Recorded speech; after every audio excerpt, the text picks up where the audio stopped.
Në fakt, në këtë protest kemi vënë re që ju kërkoni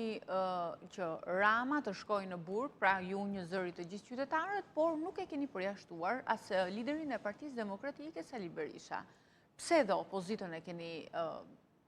përfshirë në këtë protest, ku le të themi që është opozit, nuk është se ka ndonjë.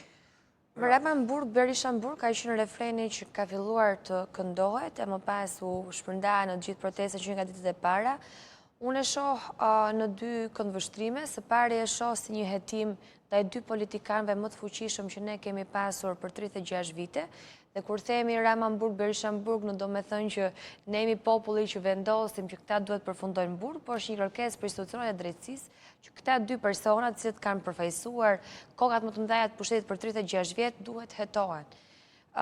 Kjo është e para. Nga ana tjetër, si e shoh unë, e shoh dhe si kërkesë politike që epoka e dy liderave, si zotit Berisha, si zotit Rama, në kryet politikës shqiptare, në kryet të dy partive më të mëdha shqiptare dhe mundësia që ata kanë sjellë në politik, qofshin kur kanë qenë në pozitë, qofshin kur kanë qenë në opozit, ka qenë përqendrimi i pushtetit vetëm në duart e tyre se kryetar partish duhet marrë fund. Kështu që kam parë që është diskutuar disa herë në qoftë se ne po kërkojmë drejtësi popullore, ku ne qytetarët nga sheshi i fusim burg, nuk është ashtu, është një kërkesë për sistemin e drejtësisë për t'i hetuar të dy sigurisht absolutisht me veçanërisht kryeministrin Rama që është